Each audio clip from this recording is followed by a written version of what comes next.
Fala galera! Na aula de hoje nós vamos conversar sobre domicílio, uma matéria de extrema relevância.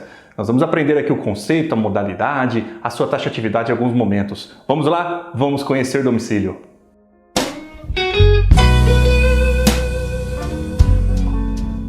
Vamos iniciar a matéria com um conceito. Domicílio nada mais é do que a residência do sujeito, mas não apenas a residência solitariamente. Não, é necessário que seja a residência com a intenção de ali permanecer.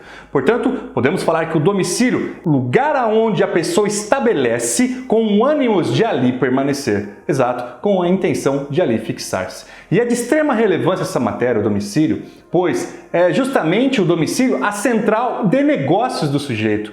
Pense vocês no devedor, na relação creditícia, ele precisa ter um domicílio, aonde os vencimentos das obrigações serão adimplidas. Pense você na relação com o Estado. Pois é, o necessário aqui nós temos um domicílio para que o Estado possa então, por exemplo, enviar o carnezinho do IPTU para o sujeito, ou a cobrança do ISS e tantos outros tributos. Ainda, meus caros, essa matéria é de suma relevância quando nós olhamos para o Código de Processo Civil, para o Código de Processo Penal, a fim de fixar a competência para o processamento de eventual ação. Veja então que domicílio não é uma matéria apenas pertinente a direito civil, não. Espraia-se por todo o ordenamento. Lembre-se lá em direito eleitoral, direito constitucional, aonde o sujeito vai ter como a sua sede para o exercício do seu voto. Exatamente. Portanto, o domicílio é uma matéria que dialoga com outros ramos do direito. E por esta razão, por ela ser tratada com especificidade dentro do direito civil, o legislador tratou de deixar ela não fechada, não no números clausus, não de modo taxativo, não. Domicílio nós podemos dizer aqui que ela é tratada de um modo muito flexível e nós veremos isso na leitura dos artigos subsequentes que nós ainda faremos. Nós vamos classificar nessa aula domicílio em duas grandes modalidades. Nós vamos levar em consideração a pessoa natural e de outro nós vamos levar em consideração a pessoa jurídica. Nós vamos levar em consideração na pessoa natural justamente a sua atividade profissional, o seu interesse pessoal, ainda a ocasionalidade dela ser encontrada. E no âmbito da pessoa jurídica, nós vamos destacar que aqui o domicílio ele vai ser classificado a depender desta pessoa jurídica, se ela é de direito público, se ela é de direito privado. Vamos então? Vamos continuar? Vamos para cima da matéria.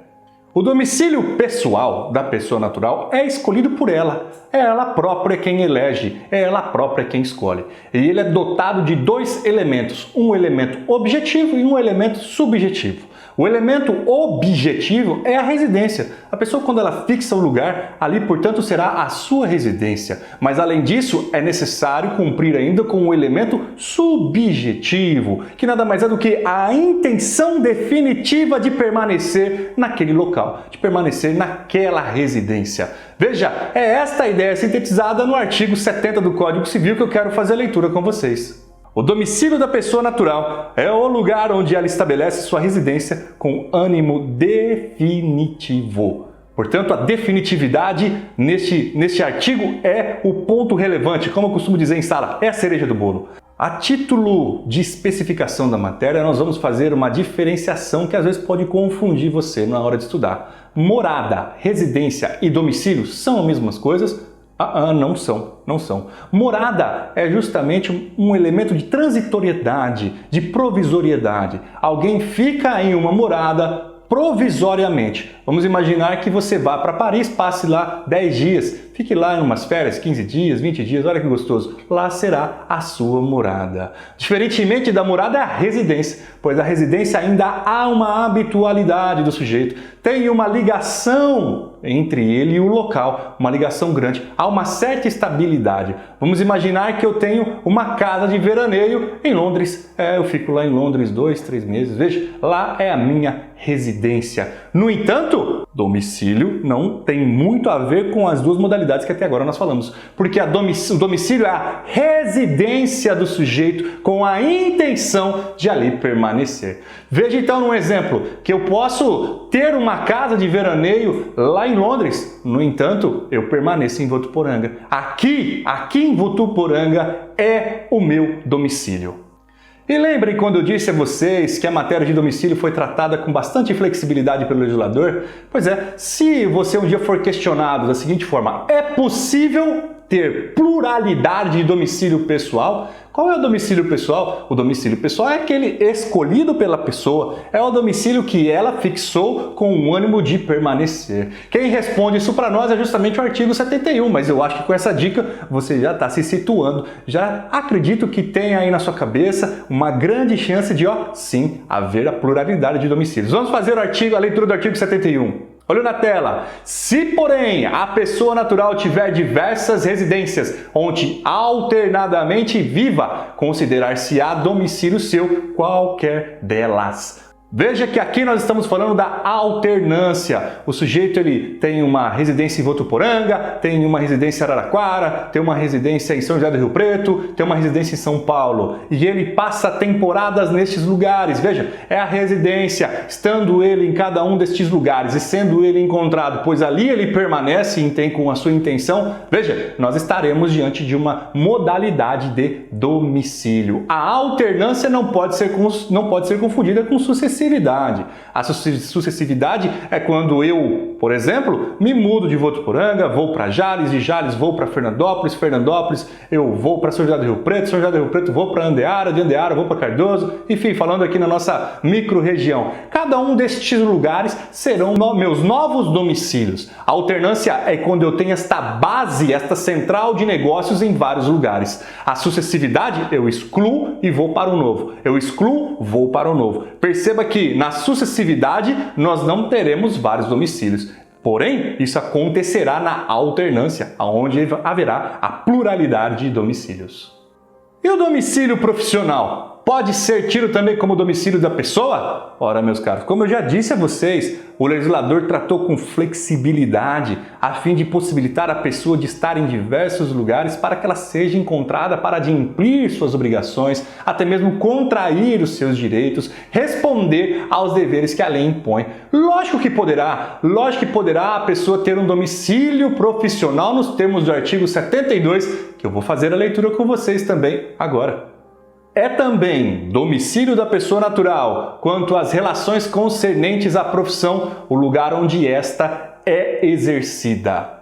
Pode haver uma coexistência entre o domicílio profissional e o domicílio pessoal? Sem dúvida alguma. É possível que eu tenha meu escritório de advocacia na minha casa, no meu domicílio. E ali nós teremos os dois domicílios convivendo harmonicamente. Não há exclusão de domicílios. Um não exclui o outro. Ora, meus caros, continuo batendo nesta tecla. Se este é um assunto da qual o legislador tratou com flexibilidade, como poderia ele dizer que estará excluindo um domicílio ou outro? Em hipótese alguma. Poderá sim haver a coincidência do domicílio profissional com o domicílio pessoal. Lembrando que o profissional é onde ele exerce as suas atividades. Posso eu ter domicílio em São José do Rio Preto e, no entanto, ter um domicílio profissional em Catanduva. Um escritório em Catanduva, por exemplo, que eu vou lá todos os dias? Sim, mas o meu domicílio pessoal é São José do Rio Preto, sem nenhum problema. Respondo também por minhas obrigações lá em Catanduva? Perfeitamente, sem nenhum problema. É a flexibilidade da matéria do domicílio. E ainda falando da matéria do domicílio profissional, vamos atentar à leitura do parágrafo único do artigo 72, pois ele nos dá a possibilidade de ocorrer a pluralidade de domicílios profissionais. Diz assim o parágrafo único do artigo 72. Se a pessoa exercitar profissão em lugares diversos, para cada um deles constituirá domicílio para as relações que lhe corresponderem. Portanto, veja, pessoal, que é plenamente possível a pluralidade de domicílio profissional. E o domicílio ocasional? Nós já vimos o domicílio pessoal, já vimos o domicílio profissional, agora o domicílio ocasional. O que é o domicílio ocasional? Domicílio ocasional é para aquelas pessoas que eventualmente não tenham uma residência fixa com a intenção de permanecer. E aí, como funciona para essas pessoas que não têm um domicílio fixo? O domicílio ocasional é justamente para elas. Ou seja, o seu domicílio será o lugar onde elas forem encontradas. É aquele conferido para quem não tem residência e está estipulado no artigo 73 que nós vamos ler agora. Ter-se-á por domicílio a pessoa natural que não tenha residência habitual, o lugar onde for encontrada. E quem não tem um domicílio fixo? Pensamos aqui as pessoas que exercem atividades circenses, as pessoas que moram infelizmente na rua, que é uma realidade aqui do nosso país, lamentavelmente. A essas pessoas se dará, portanto, o domicílio ocasional. Viu, pessoal, como é fácil essa matéria do domicílio quanto à pessoa natural? Agora nós já vamos falar do domicílio quanto à pessoa jurídica. E aqui é mais fácil ainda, porque nós temos duas modalidades de pessoa jurídica, aquelas que são do direito público e as que são de direito privado. As de direito público têm como característica marcante a presença do Estado. Logo, se são de direito público, quem disciplina o seu domicílio é a própria lei. A lei é quem estipula o domicílio da pessoa jurídica de direito público. Em contrapartida, quando falamos de uma pessoa jurídica de direito privado, ou seja, a reunião de particulares com a finalidade específica em comum, ora, estas pessoas que se reuniram para a promoção de uma finalidade em comum, elas próprias definirão qual é o domicílio da pessoa jurídica. E vamos lá então no artigo 75 do Código Civil para entender um pouquinho melhor esta matéria. Artigo 75 diz assim: quanto às pessoas jurídicas, o domicílio é, inciso 1, da União, ou Distrito Federal. Inciso 2, dos estados e territórios, as respectivas capitais. Inciso 3, do município, ou lugar onde funciona a administração municipal. Inciso 4, das demais pessoas jurídicas, o lugar onde funcionarem as respectivas diretorias e administrações, ou onde elegerem domicílio especial no seu estatuto. Portanto, vocês viram como é fácil? A pessoa jurídica de direito público é definido em lei. E aí nós vimos o caso da União, do Estado e do município. As demais, o próprio estatuto dela é quem designará o seu domicílio. Pode uma PJ ter várias filiais? Pode estar espalhadas essas filiais? Vamos ver aqui no caso, no parágrafo 1º do mesmo artigo. Diz assim, olha: tendo a pessoa jurídica diversos estabelecimentos em lugares diferentes, cada um deles será considerado domicílio para os atos nele praticados. É ou não é flexível? O legislador abriu as portas para que as pessoas pudessem ou não fixar o seu domicílio? Exceto em alguns casos que nós veremos, o domicílio legal, por exemplo, o cogente, e também o domicílio da pessoa de direito público, meus caros, todos os demais não há qualquer dificuldade. Em qualquer lugar em que se fixa com a intenção de ali permanecer, ou ainda onde se tem mais de um, ainda que um aqui, outro ali, haja uma alternância, bom, é domicílio do mesmo jeito. Se a PJ tiver alguma atividade no estrangeiro, aí vale a pena conferirmos o parágrafo 2º, que diz assim: se a administração ou diretoria tiver a sede no estrangeiro, haver-se-á por domicílio da pessoa jurídica no tocante às obrigações contraídas por cada uma de suas agências ou lugar de estabelecimento sito no Brasil, a que ela corresponder. Pense vocês aqui num exemplo, uma instituição financeira que acaba fazendo uma cobrança indevida de alguém, ou alguém passa por uma situação vexatória, tem seu nome negativado indevidamente no Serasa por uma pessoa jurídica, e essa pessoa jurídica tem sede, por exemplo, mera coincidência, lá na Espanha, vamos imaginar. Bom, você querendo ajuizar uma ação contra esta pessoa jurídica a fim de cobrar uma reparação por esse dano imaterial que você sofreu, será necessário ajuizar uma ação lá na Espanha? Ou que tenha sede nos Estados Unidos, ou na Inglaterra, ou na Irlanda, seja lá onde for, é necessário ajuizar esta ação lá, pois lá é a sede? Negativo. Se as atividades dela aqui estão sendo exercidas, é seu domicílio aqui. Portanto, você poderá ingressar com a ação justamente aqui em Votuporanga, se houver este banco, como de fato tem, ao invés de realizar a citação lá na Espanha, pede para fazer a citação dela aqui mesmo, aqui em Votuporanga, pois aqui será o seu domicílio nos termos do parágrafo 2º do artigo 75. Uma classificação que é válida nós fazermos é no que toca a classificação do domicílio, sendo ele voluntário ou convencional. O domicílio voluntário é aquele escolhido pela pessoa, natural ou jurídica, sendo ela de direito privado. Pois é, ela tem a liberdade para escolher o seu domicílio. Por isso é geral, é a nossa modalidade voluntária. Já no que toca à classificação convencional, essa classificação convencional é aquela que é convencionada, contratada. Aqui vale dizer, portanto, nos contratos em que nós teremos a cláusula de eleição, ou também a cláusula especial, como assim é conhecida. É quando nós temos no contrato uma especificação do domicílio que nós iremos convencionar. Mas convencionar para quê? Para dirimir eventuais problemas decorrentes daquele contrato. Não raras vezes, em contrato de locação, em contratos de empréstimos, em contrato de seguro, e em tantas outras modalidades de contrato, se você um dia pegar, analisar nas últimas cláusulas, vai estar dizendo: as partes elegem o foro de domicílio de fulano. Para quê? Para dirimir judicialmente eventuais questionamentos. Portanto, se você convenciona que no contrato o domicílio que vigorará é o do credor, a ação deverá ser ajuizada no foro domicílio do credor. Caso contrário, se for o devedor, é lá que você irá, por sua vez, ajuizar a ação. Mas as partes podem muito bem colocar o domicílio que elas bem entenderem. Um destaque importante que nós temos que fazer aqui, e quando nós olhamos o artigo 51 e 101 do Código de Defesa do Consumidor, que eu te convido à leitura, faça a leitura desse dispositivo, pois é de suma relevância, né, para aprofundamento dessa matéria de domicílio. Porque nos contratos de adesão, o que são os contratos de adesão? Contratos de adesão são aqueles contratos pré-redigidos, as cláusulas já vêm redigidas por uma das partes. A parte ela não tem muita liberdade de contratação, ela só tem a liberdade de aderir. Né? Uma das grandes críticas que se fazem, principalmente nos manuais de direito do consumidor. Ou o camarada diz sim ou não, ele não tem a possibilidade de discutir as cláusulas, pois são contratos pré-redigidos e elaborados pelo prestador do serviço. Percebam que se eventualmente no contrato de adesão houver uma cláusula fixando o domicílio da qual a eventual ação será promovida, esta cláusula no contrato de adesão poderá ser tida por nula, por inválida, se ficar constatado que ela dificulta a defesa dos direitos do consumidor. Então vamos imaginar que você adquiriu a sua linha telefônica do seu telefone pré-pago, né?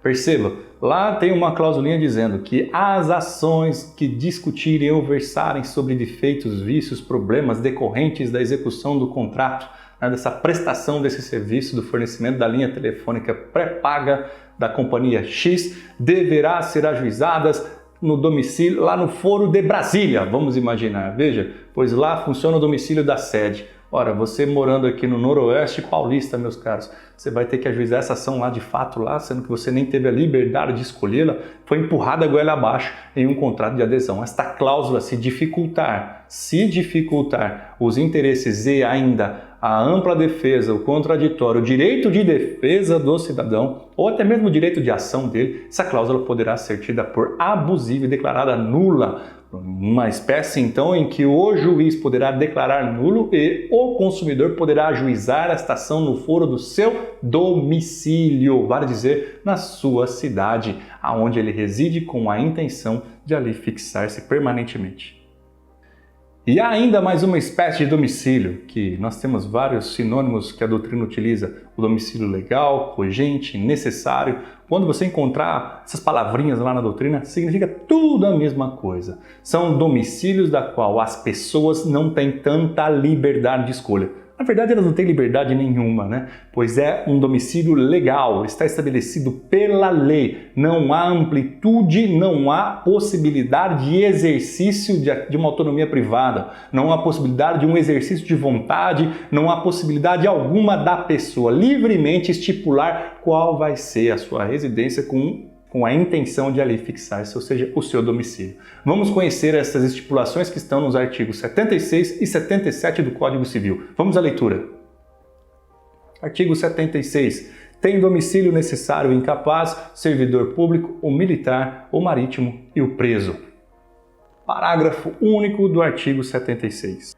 O domicílio do incapaz é o do seu representante ou assistente, ou do servidor público, o lugar em que exercer permanentemente suas funções, ou do militar, onde servir, e, sendo da Marinha ou da Aeronáutica, a sede do comando a que se encontrar imediatamente subordinado, ou do marítimo, onde o navio estiver matriculado, e o do preso, o lugar em que cumprir a sentença.